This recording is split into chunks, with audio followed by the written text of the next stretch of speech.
अल्हम्दुलिल्लाहि रब्बिल आलमीन वस्सलातु वस्सलामु अला खातिमिन नबिय्यीन अम्मा बअद फ़अऊज़ु बिल्लाहि मिनश शैतानिर रजीम बिस्मिल्लाहिर रहमानिर रहीम। पढ़िए अस्सलातु वस्सलामु अलैका या रसूलल्लाह व अला आलिका व अस्हाबिका या हबीबल्लाह। अस्सलातु वस्सलामु अलैका या नबीयल्लाह व अला आलिका व अस्हाबिका या नूरल्लाह। दुरूद पाक पढ़ने के बेशुमार फ़ज़ाइल व बरक़ात हैं। काबे के बदरुद्दुजा, तैबा के शम्सुद्दुहा सल्लल्लाहु अलैहि वसल्लम पर दुरूद पढ़ना कब कब कहाँ कहाँ और कैसे काम आता है। और सुभान अल्लाह, नबी पाक की ताज़ीम, नबी पाक से मोहब्बत कैसे काम आती है। वाक़या सुनिएगा। हज़रत वहाब बिन मुनब्बा रहमतुल्लाहि तआला से रिवायत है कि बनी इसराइल में एक शख्स था, अल्लाह पाक ने उसे 200 साल की ज़िंदगी अता फरमाई। 200 ईयर्स उसकी लाइफ थी, मगर बदकिस्मती से 200 साल ही उसने समझ ले ज़िंदगी पूरी की पूरी नाफरमानी में गुजारी, अल्लाह को नाराज़ करने में गुजारी।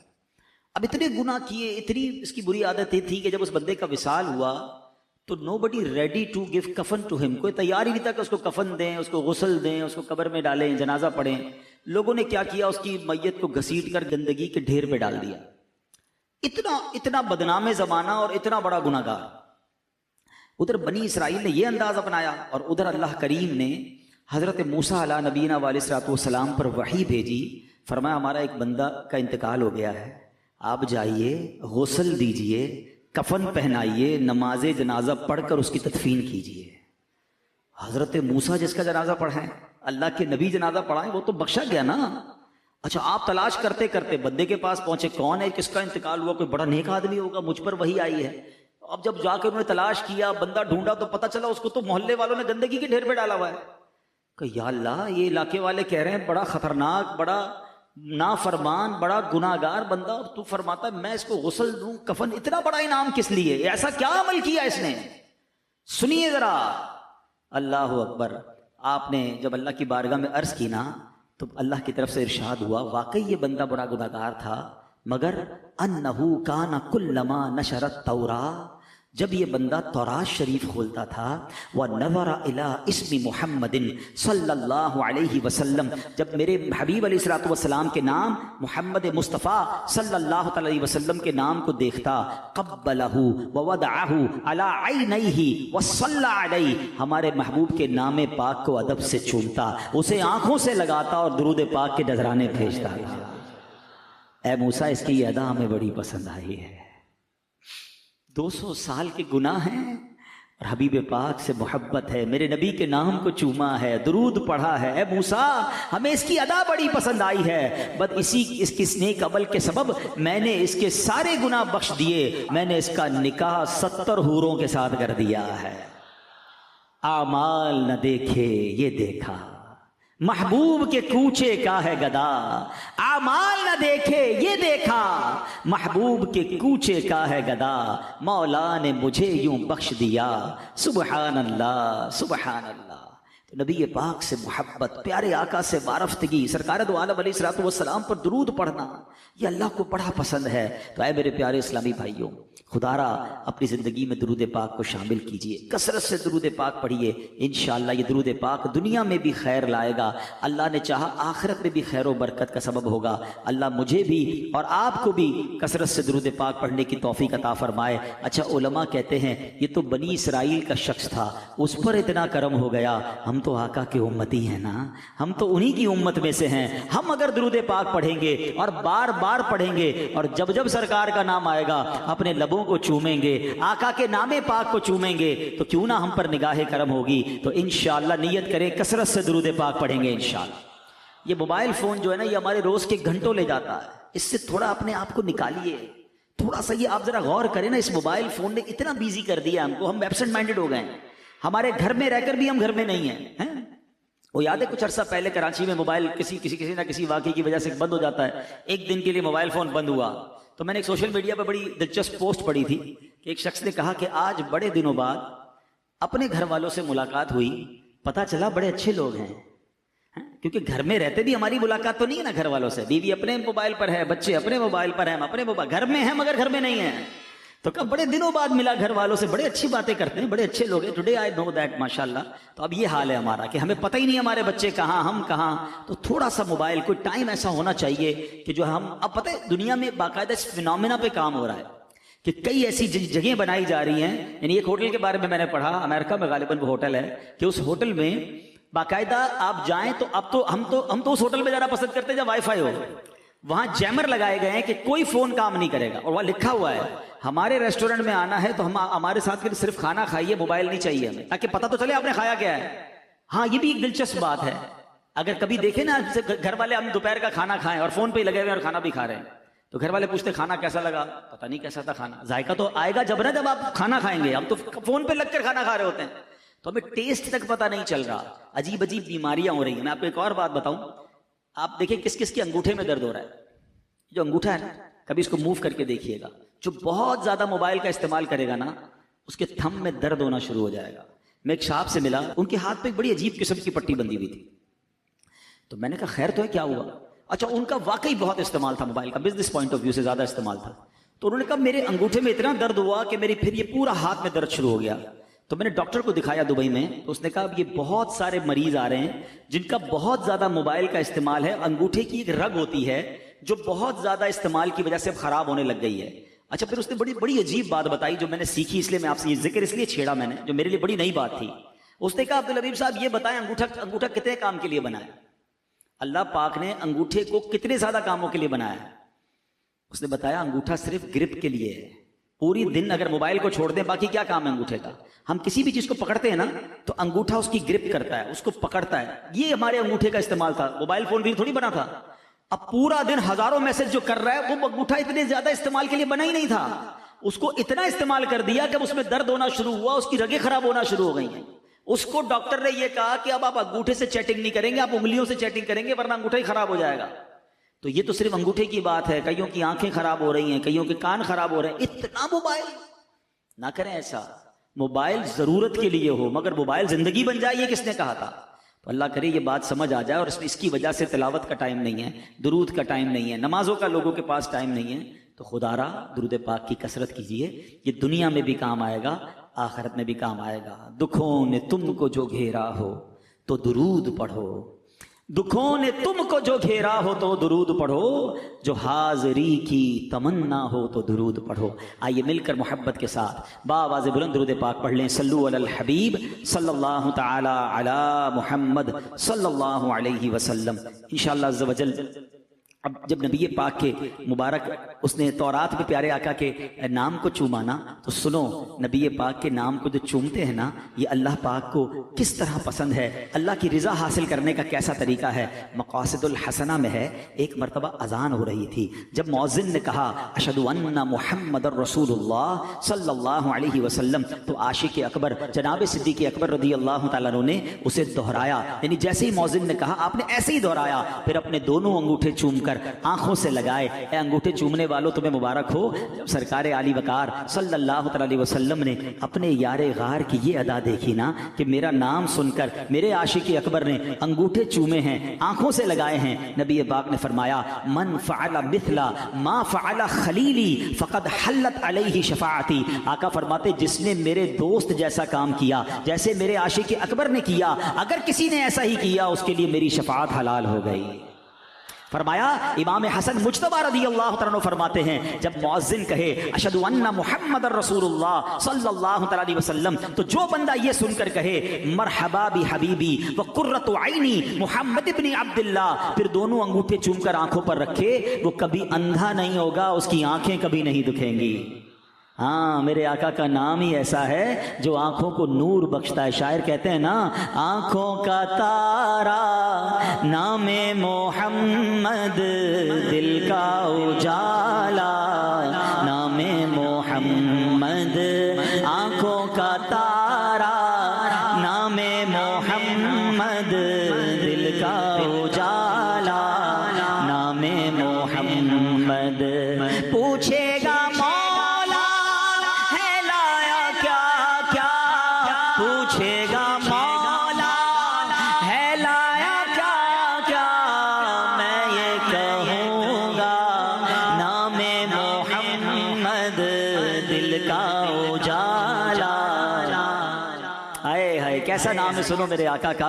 मराकश में एक नेक औरत रहती थी, किताबों में ये वाकया मनकूल है। उसकी आदत थी जब उसे कोई तंगी या परेशानी पेश आती, अपने हाथ चेहरे पे रखती। अंदाज क्या होता था, अपने दोनों हाथ चेहरे पे रखती और सुभान अल्लाह अपने चेहरे को दोनों हाथों से छुपाकर क्या कहती, या मोहम्मद, मोहम्मद सल्लल्लाहु अलैहि वसल्लम कहती। नाम पाक की बरकत से उसकी परेशानी दूर हो गई। कुछ अरसे बाद उस औरत का इंतकाल हो गया। मरने के बाद उसकी किसी रिश्तेदार औरत ने उससे पूछा कि तुम्हारे साथ क्या मामला हुआ। कहा कब्र में दो फरिश्ते आए, मुनकर नकीर आए, सवाल पूछने आए। जब वो मेरे पास आए, मेरी तो आदत थी जब कोई परेशानी होती थी दोनों हाथ चेहरे पे रख के मोहम्मद कहती थी, आका को पुकारती थी, मसला हल हो जाता था। फरिश्ते आए, मैंने चेहरा छुपाया और मोहम्मद सल्लल्लाहु अलैहि वसल्लम कहा, हाथ उठाए तो फरिश्ते जा चुके थे।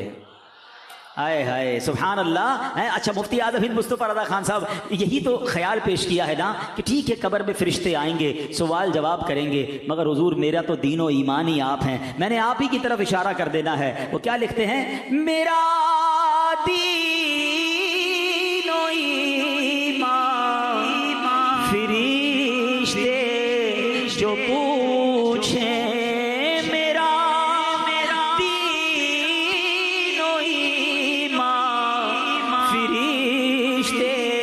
जो पूछे तुम्हारी ही जानिब इशारा करूं मैं, तुम्हारी ही जानिब इशारा करूं मैं। तो इंशाअल्लाह नबी पाक से मोहब्बत करने वालों की कब्र में भी खैर ही होनी है इंशाअल्लाह। कब्र में लहराएंगे ता हश्र चश्मे नूर के, जलवा फरमा होगी जब तलअत रसूलुल्लाह की। अच्छा, नबी पाक अलैहिस्सलाम की शान व अज़मत यह है, उलमा बैठे हैं, अरब ज़बान का एक दस्तूर है, जिस चीज़ का शरफ ज़्यादा, जिस चीज़ का मकाम बुलंद, जिसका शरफ और बुजुर्गी ज़्यादा होती है, उस चीज़ के नाम भी ज़्यादा होते हैं। खुद मदीना तैयबा के किताबों में 100 के करीब नाम मिलते हैं। एक शहर ऐसा है दुनिया में जिसके 100 से ज्यादा नाम हैं। ये इसका मकाम और मर्तबा बयान करते हैं। सुभान अल्लाह, जनाब रसूलुल्लाह सल्लल्लाहु अलैहि वसल्लम की शान ये है कि आपके नाम 800 के करीब किताबों में नाम मिलते हैं। सुभान अल्लाह, मवाहिबुल लदुनिया में आप अलैहिस्सलाम के 800 नाम लिखे हैं, मगर कुर्बान जाइए सैयदी आला हजरत पर, आप कहते हैं कि मुझे 1400 नाम मिले हैं और ये तो मेरी तहकीक है जहां तक मैं पहुंचा हूं, वल्लाह सुभान अल्लाह नबी पाक के नामों की गिनती मुमकिन नहीं है। अल्लाह अकबर, प्यारे आका के औसाफ कितने, कमालात कितने कि आपके नाम 1400 के करीब हैं और उससे ज्यादा। सुभान अल्लाह, जभी तो शायर कहते हैं ना, जिंदगियां खत्म हुई और कलम टूट गए, आका तेरे औसाफ का एक बाब भी पूरा ना हुआ। दिलदार बड़े आए, महबूब बड़े देखे, मगर जो देखे सभी उनके कदमों में पड़े देखे। अरबाबे नजर को कोई ऐसा न मिलेगा, बंदे तो बहुत मिल जाएंगे पर आका न मिलेगा। तारीख अगर ढूंढेगी सानी मोहम्मद, सानी तो बड़ी चीज है, साया न मिलेगा। अल्लाह अकबर। नबी पाक अलैहिस्सलाम के नाम मुख्तलिफ मकामात पर क्या हैं, सुनते जाइए, सुभान अल्लाह की सदा बुलंद करते जाइए, दिल में इश्क़ रसूल को और बढ़ाते जाइए। अल्लाह अकबर। हजरत काबुल अहबार ताबई बुजुर्ग हैं रदी अल्लाह तआला अन्हु, आप फरमाते हैं अहले जन्नत के यहाँ आपका नाम अब्दुल करीम है, अहले दोज़ख के यहाँ अब्दुल जब्बार है, अहले अर्श के यहाँ आपका नाम अब्दुल हमीद है, फरिश्तों के यहाँ आपका नाम अब्दुल मजीद है, अंबियाए किराम के यहाँ आप अब्दुल वहाब जाने जाते हैं, जिन्नात के यहाँ आपका नाम अब्दुल रहीम, पहाड़ आपको अब्दुल खालिक कहते हैं, खुश्की में आपका नाम अब्दुल कादिर है, समुंदरों में अब्दुल मुहैमिन है, मछलियां आपको अब्दुल कुद्दूस कहती हैं, वहशी जानवर आपको अब्दुल रज़्ज़ाक़ कहते हैं, शैतानों के यहाँ अब्दुल कहार है, दरिंदे यानी चीर फाड़ कर जो जानवर खाते हैं उनके नजदीक आपको अब्दुल सलाम वो कहते हैं, चौपाए आपको अब्दुल मोमिन के नाम से पुकारते हैं, परिंदे आपको अब्दुल गफ्फार के नाम से पुकारते हैं। अल्लाह पाक के यहाँ आपका नाम मुबारक ताहा है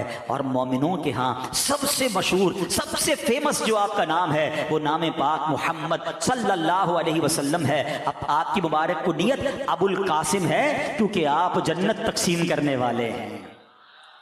ये शम्सो कमर कहे कशा और तारे, ये शम्सो कमर कहे कशा और तारे, महफिल सजाई, मोहम्मद के सदके महफिल सजाई, मोहम्मद के सदके आंखों का तारा नामे मोहम्मद, दिल का उजाला नामे मोहम्मद।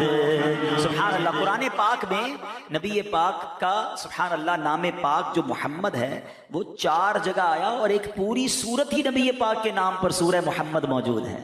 अच्छा, इन 4 जगह पे कहां कहां आया?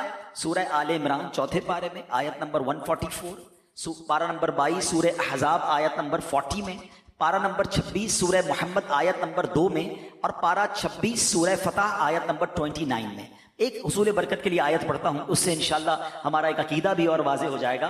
अल्लाह कुरान मजीद में फरमाता है, बिस्मिल्लाहिर्रहमानिर्रहीम, मा काना मुहम्मदुन अबा अहदिम मिर रिजालिकुम वलाकिन रसूलल्लाहि व खातमन नबिय्यीन व काना अल्लाहु बिकुल्लि शैइन अलीमा। आसान तर्जुमा कुरान कंजुल इरफान, मोहम्मद तुम्हारे मर्दों में किसी के बाप नहीं हैं, लेकिन अल्लाह के रसूल हैं और सब नबियों के आखिर में तशरीफ लाने वाले हैं, और अल्लाह सब कुछ जानने वाला है। नबी पाक का जिक्र भी है इस आयत में, नामे मोहम्मद का भी जिक्र है, और खातमुन नबिय्यीन है उसका ऐलान भी है। कितना वाज़ेह ऐलान है, सुभान अल्लाह। और कुर्बान जाइए अमीर अहले सुन्नत पर, बच्चे बच्चे की जबान पर यह नारा कितना प्यारा जारी कर दिया, मोहम्मदे मुस्तफा सबसे आखिरी नबी, अहमदे मुजतबा आखिरी नबी, आमिना का लाडला सबसे आखिरी नबी, शाहे हर दोसरा सबसे आखिरी नबी, ताजदारे अंबिया सबसे आखिरी नबी, है हबीबे किबरिया सबसे आखिरी नबी, अकीदा सब सहाबा का सबसे आखिरी नबी, अकीदा अहले बैत का सबसे आखिरी नबी। क्या शान है हमारे आका अलैहिस्सलातु वस्सलाम की। और नबी पाक अलैहिस्सलातु वस्सलाम का जो नाम मोहम्मद है ना, इसका माना पता है क्या है? नाम ही कितना कमाल का है। आपके नाम का माना है अल्लज़ी युहमदु हम्दन बाद हम्दिन, यानी वो जात जिनकी बार बार तारीफ की जाए। सुभान अल्लाह। मालूम हुआ कि सरकार दो आलम अलैहिस्सलातु वस्सलाम वो हस्ती हैं जिनकी बार बार तारीफ की जाती है, 1000 बार तारीफ की जाती है। और सुने कब से तारीफ हो रही है? जब से आपका नाम पाक मोहम्मद रखा गया है। नॉर्मली बच्चे पैदा होते हैं 7वें दिन नाम रखा जाता है, अल्लाह ने ये नाम कब रखा? दुनिया बनने से, मखलूकात की पैदाइश से भी हजारों साल पहले ये नाम रखा गया। इससे मालूम हुआ कि जब जमीन व आसमान, अर्शो कुर्सी, लोहो कलम, जिन्नो इंसान, फरिश्ते भी मौजूद नहीं थे, उस वक्त भी मोहम्मद मुस्तफ़ा सल्लल्लाहु अलैहि वसल्लम की तारीफ की जा रही थी। जब भी ये तारीफ जारी थी, अब भी जारी है और कयामत तक जारी रहेगी। बल्कि जब जन्नती जन्नत में चले जाएंगे ना, तो वहां भी नबी पाक की नाते जारी और सारी रहेंगी। जब ही तो आला हज़रत लिखते हैं ना, रहेगा यूं ही उनका चर्चा रहेगा, रहेगा यूं ही उनका चर्चा रहेगा, पड़े खाक हो जाए जल जाने वाले, पड़े खाक हो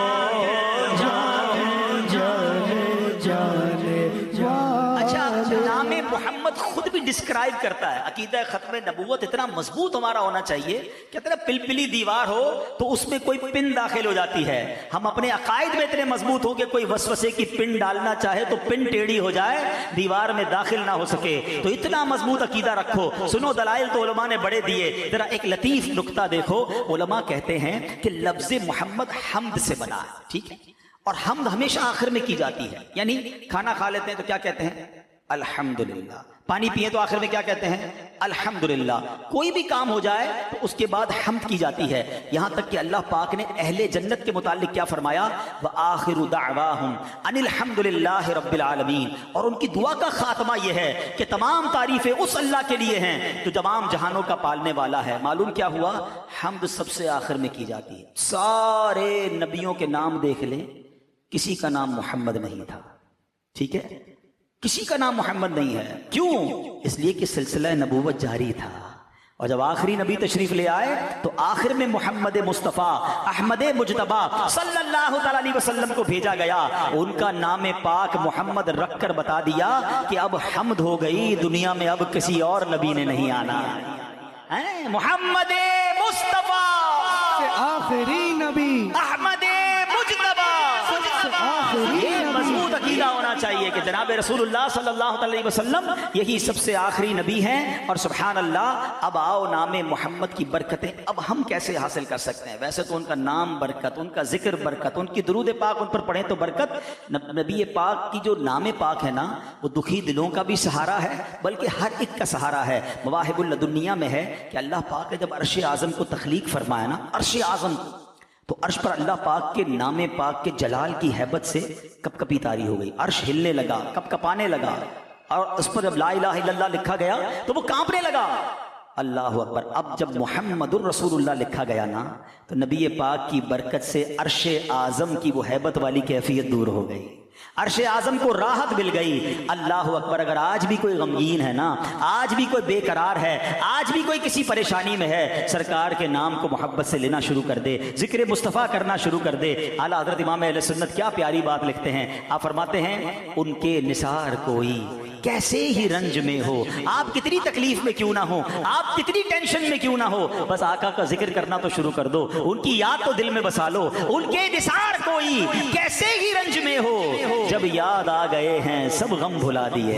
आका याद रहे ना, फिर गम याद नहीं रहते। शायर लिखते हैं ना, गम की घटाएं छाई है सर पर, गम की घटाएं छाई है सर पर, कर दे इशारा नामे मोहम्मद, कर दे इशारा नामे मोहम्मद।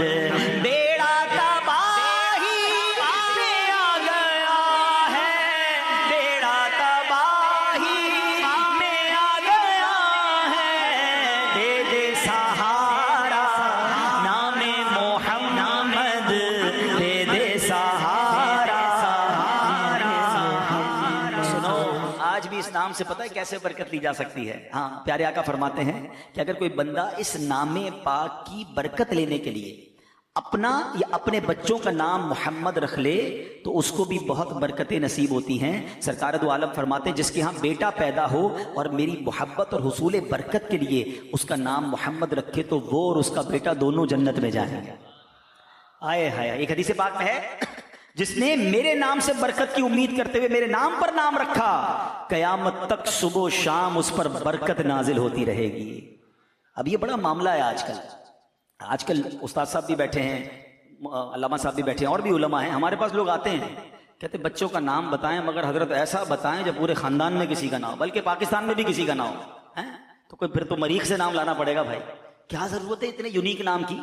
ऐसा नाम जो जन्नत में ले जाए, ऐसा नाम जो बरकतें नाजिल हों। हमें छोड़कर यूनिक नाम ढूंढने, अरे अल्लाह वालों के नाम पे नाम रखो।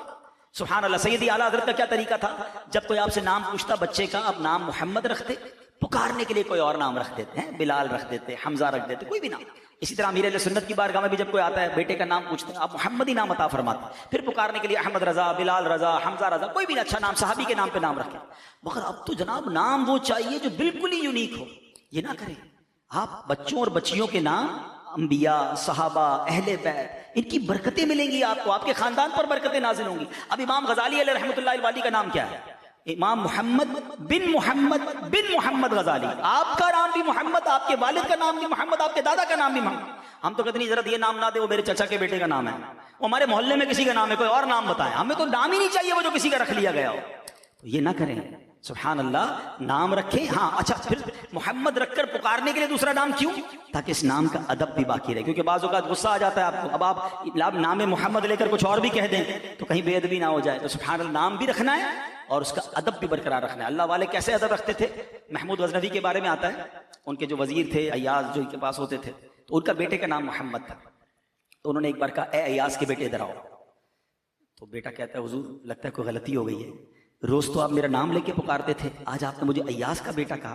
तो कहा, बेटा बात यह है, मैं रोज तुम्हें जब पुकारता था ना, मैं वजू से होता था, तुम्हारा नाम मोहम्मद है ना, आज वजू नहीं था तो मेरी गैरत ने गवारा नहीं किया कि बेवजू में ये नाम ले लूं। अदब वाले तो ऐसे अदब करते हैं। उलमा कहते हैं ऐसे नाम रखो, जरूर रखो, फिर उसके नाम का अदब भी करो। उसी नाम के साथ मादअल्लाह बुरी बातें लोग लगा रहे होते हैं। जब भी तो उलमा कहते हैं बोलने में एहतियात करनी चाहिए, कौन सा वक्त कबूलियत का हो। जैसे किसी का जैसे कहते रहमत, बरकत, ये नाम अव्वल तो रखने नहीं चाहिए, रखे तो फिर उसके संभालें उसको। घर में बरकत भाई है, नहीं बरकत नहीं है, चली गई तो कहीं बरकत कबूलियत का वक्त है ना, बरकत ही चली जाए। रहमत है, नहीं है, रहमत नहीं है, तो क्या पता कबूलियत का वक्त ना हो। तो नाम वो रखें कि फिर जिसका आप एहतराम भी करें, और नाम अच्छे ही रखने चाहिए। और बहरहाल सुभान अल्लाह, बेटे की बात हुई है तो सुनो, बड़े हो सकते हैं बेटों की तमन्नाएं यहाँ हो, मुझे सुन रहे हो। इमाम अता रहमतुल्लाह तआला फरमाते हैं कि जो ये चाहे कि उसकी औरत के हमल में लड़का हो तो उसे चाहिए कि अपना हाथ औरत के पेट पर रखकर कहे इनकान ज़करन फ़क़त सम्मैतुहु मुहम्मदन, यानी अगर ये लड़का हुआ तो मैंने इसका नाम मोहम्मद रखा, इंशाअल्लाह लड़का होगा।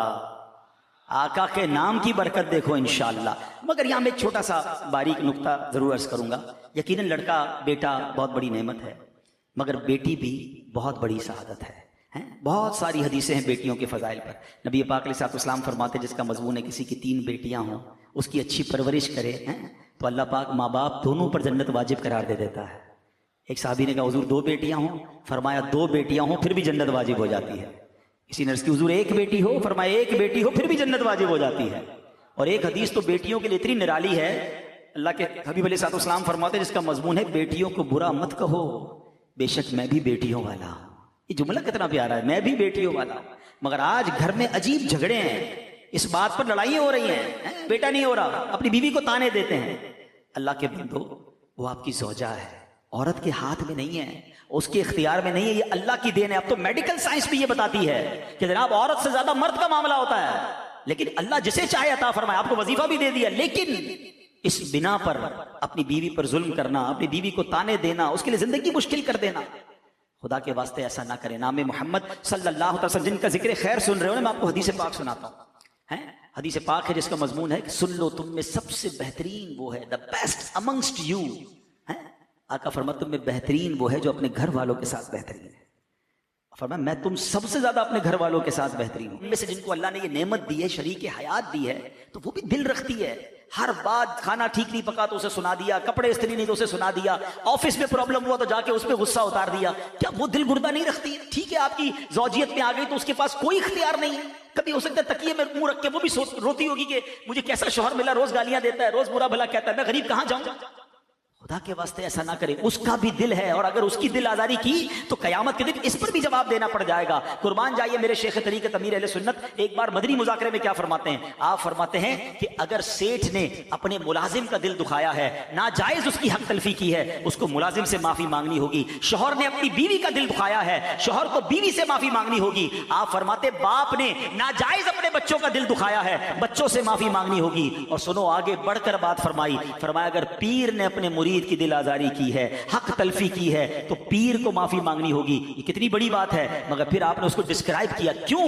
आप फरमाते खुद सरकार दो आलम अलैहिस्सलाम सहाबा इकराम के सामने फरमाया करते किसी का हक आता है तो मुझसे ले ले। ये कैसी शानदार तरबियत है। और आज मैं कहूं मैं बीवी से माफी मांगू, अरे मैं मर्द हूं, अरे तुम मर्द भले हो मगर मुसलमान पहले हो, की है दिल आजारी तो मांगनी पड़ेगी माफी, वरना ऐसा ना हो कयामत के दिन वो मजलूम खड़ी हो जाए। ऐ मेरे प्यारे इस्लामी भाइयों, अपनी ज़ौजा की अहमियत समझनी हो ना। कभी एक दिन हम सब असल बाजों का हमें लगता है मैं बाहर जाता हूं, इतना कमाता हूं, इतनी मेहनत करता हूं, यकीनन आप काम करते हैं, मगर वो जो घर में कर रही है ना वो हम नहीं कर सकते। कभी करके देख लें। एक दिन छुट्टी वाले दिन कहे सारे घर के काम मैं करूंगा, बच्चों को मैं संभालूंगा, तो पंजाबी में कहते हैं ना लग पता जाएगा, बंदा कहेगा वो बारी ठीक था भाई, है जिसका काम उसी को साझे। ठीक है। और मैंने इसका मुजाहरा पता है कब देखा है? जब किसी के घर में अचानक बीवी दुनिया से चली जाए। हाँ, उससे पूछो, जब उसको बच्चे संभालने पड़े, जब उसको घर संभालना पड़ा, फिर अंदाजा हुआ कि मुझे तो कितनी आसानियां थी, मेरे कपड़े तैयार, मेरा खाना तैयार, मेरी दवाई पीनी तो दवाई तैयार, और फिर भी मैं बातें ही सुनाता हूं। कभी आपने सोचा? अच्छा, ये मैं बड़ी अजीब बात कर रहा हूं, हो सकता है कोई कहे मौलाना साहब को क्या हो गया। मैं इस्लाम की बात कर रहा हूं, मैंने आपको आपके नबी की हदीस सुनाई है। सरकार दो आलम अलैहिस्सलाम से सवाल हुआ कि आपके लिए सबसे पसंदीदा शख्सियत कौन सी है? हुजूर आप सबसे ज्यादा किससे मोहब्बत फरमाते हैं? आप सोचो नबी पाक ने क्या जवाब दिया। आपने फरमाया आयशा रदियल्लाहु ताला अन्हा। हमारी अम्मी हुजूर का नाम लिया, सरकार ने अपनी ज़ौजा का नाम लिया। बेस्ट, सबसे ज्यादा नबी पाक मोहब्बत फरमाते। हम तो इजहार भी नहीं कर सकते, कभी अपनी ज़ौजा को शुक्रिया कहा, आपकी बड़ी मेहरबानी, आप मुझे इतनी खिदमत करती हैं, आपके लिए मैं आज तोहफा लाया, आप जब देखो मेरी खिदमत करती हैं। अरे नहीं यार, मैं कैसे कह दूं, मेरी इज्जत कम हो जाएगी। किसने का कम हो जाएगी? हाँ ये जरूर है, घर वालों को लगेगा तबीयत ठीक नहीं है, लगता है कि इन्होंने शुक्रिया कहना शुरू कर दिया। चाय पेश की तो जज़ाकल्लाह है, खाना पेश किया तो जज़ाकल्लाह, 25 साल से तो आज तक नहीं कहा, आज कहना शुरू कर दिया। वो बेचारी पूछेगी तबीयत तो ठीक है, लेकिन आप कहना नहीं बयान सुन के आया तब रोज जज़ाकल्लाह कहूंगा। हाँ घर का माहौल अच्छा हो जाएगा, है उनके चेहरे पे भी मुस्कुराहट आनी चाहिए। मैं आपको एक और बात समझाता हूं कि आप कभी सोचिएगा, हमारी ज़ौजा की शायद हर दुआ में हम होते हैं, हर दुआ में हम अपने सुहाग के लिए, अपने बच्चों के वालिद के लिए दुआ मांगती है। हम कितनी दुआ मांगते हैं उसके लिए, ये गौर कीजिए। लेकिन यकीन करें शायद आपको अंदाजा नहीं है, मैं इसलिए इस बात को बहुत क्लोजली समझता हूं कि मैंने बहुत क्लोजली अपने अम्मी अब्बू को देखा। मेरी वालदा दुनिया से चली गई, अब्बू दुनिया में थे। मैंने जब अब्बू की तन्हाई देखी ना और उनकी कैफियत देखी, हम समझते जवानी में मियाँ बीवी जरूरी है, ये रिश्ता मरते दम तक जरूरी है, बुढ़ापे में ज्यादा जरूरी है। ये एक दूसरे के दुख दर्द के साथी होते हैं, इनका उठना जल्दी होता है, इनका सोना जल्दी होता है, इनके बहुत सारे मामूलात एक दूसरे से जुड़े हुए होते हैं। शरीके हयात पहले चली जाए ना, मर्द टूट के रह जाता है। अच्छा मर्द चला जाए, औरत जिंदगी गुजार लेती है, क्योंकि उसको बच्चों को, कई बेवा औरतें हैं जिन्होंने अपने बच्चों को बड़ा किया है, क्योंकि उनको तू घर संभालना आता है, मर्द को नहीं आता।